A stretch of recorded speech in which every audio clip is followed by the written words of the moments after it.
Finally एमपीपीसी 2019 वालों का इंतजार खत्म हुआ, यानी कि आयोग की तरफ से राज्य सेवा मुख्य परीक्षा 2019 के संबंध में भी नोटिफिकेशन जारी कर दिया गया है और डबल से इसके लिए आवेदन करने की तिथि घोषित कर दी है और साथ ही साथ इन्होंने परीक्षा तिथि भी यहाँ पर डिक्लेयर कर दी है। तो सबसे पहले हम देख लेते हैं कि आवेदन कब से कर सकते हैं आप इस मेन एग्ज़ाम के लिए। तो 2019 की जो मुख्य परीक्षा है उसके लिए आप 23 जनवरी से 22 फरवरी तक अप्लाई कर सकते हैं। 23 जनवरी से इसकी लिंक ओपन हो जाएगी और जो एग्ज़ाम है अब आपकी जो फरवरी में होने वाली थी पहले, अब वो होगी 15 अप्रैल से 20 अप्रैल तक आपकी ये एग्ज़ाम चलेगी और इसके लिए जो प्रवेश पत्र है वो भी 10 अप्रैल से अवेलेबल हो जाएंगे। तो बहुत बहुत बधाई हो आप सभी को, डबल से आपकी एग्ज़ाम डेट आ गई।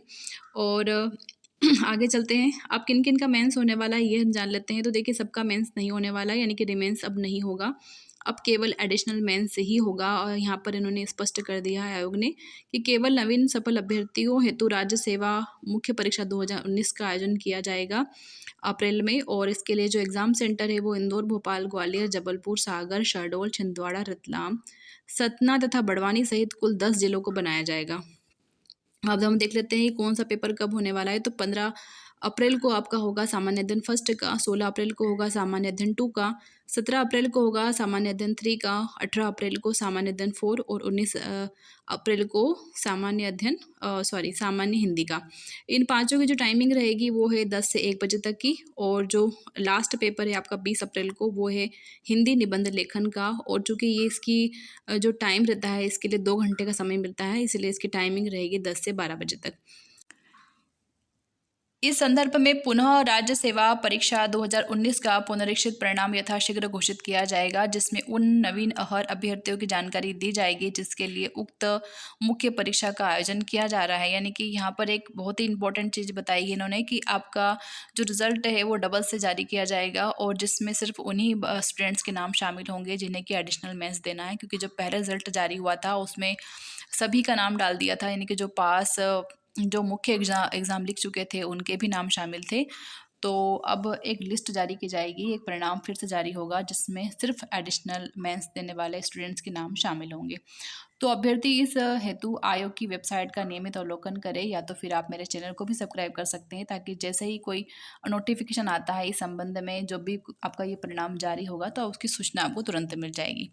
अब देख लेते हैं कि एग्ज़ाम का कैसा मतलब रहेगा काम।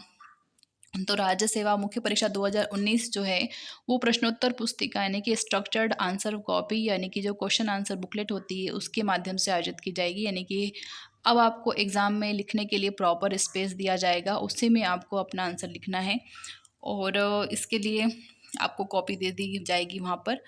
और अब हम परीक्षा शुल्क के बारे में जान लेते हैं। तो जो मध्य प्रदेश के SC ST OBC और जो निःशक्त जन हैं उनके लिए यहाँ पर मेन एग्ज़ाम की जो फ़ीस है वो 400 रुपये रखी गई है। और जो अनारक्षित वर्ग के अभ्यर्थी हैं मध्य प्रदेश के और जो मध्य प्रदेश के बाहर के स्टेट के जो अभ्यर्थी हैं और उनके लिए जो है वो शुल्क 800 रुपये रखा गया है इस प्रकार से। और यदि आप इस जो डेट दी है उन्होंने 23 जनवरी से 22 फरवरी तक यदि आप अप्लाई नहीं कर पाते हैं किसी कारणवश, तो यहाँ पर आप विलम्ब शुल्क के साथ भी अप्लाई कर सकते हैं। पर फीस यहाँ पर काफ़ी मोटी रकम रखी गई है, यानी कि 3,000 रुपये और 25,000 रुपये तक का अमाउंट आपको भरना पड़ेगा विलम्ब शुल्क के रूप में। त्रुटि सुधार भी आप कर सकते हैं। और बाकी यहाँ पर सिर्फ एग्ज़ाम के बारे में बताया है कि जब आप एग्ज़ाम देने जाएंगे तो आप मतदाता परिचय पत्र, आधार कार्ड, ड्राइविंग लाइसेंस, पासपोर्ट, आयकर का पैन कार्ड और फ़ोटो सहित बैंक पासबुक आदि इनमें से कोई एक परिचय पत्र अगर आप बता देते हैं तो आपको एग्ज़ाम बैठने का मौका दे दिया जाएगा। तो ये था आज का वीडियो। और राज्य सेवा मुख्य परीक्षा 2019 की जो परीक्षा योजना एवं पाठ्यक्रम जो है वो भी आयोग की वेबसाइट पर अवेलेबल है।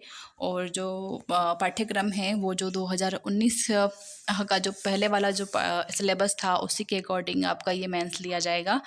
तो वीडियो कैसा लगा आप ज़रूर बताइएगा और लाइक कर दीजिएगा, ज़्यादा से ज़्यादा शेयर कर दीजिएगा ताकि दूसरे बच्चों को भी इस एग्ज़ाम की जानकारी मिल सके। Thanks for watching.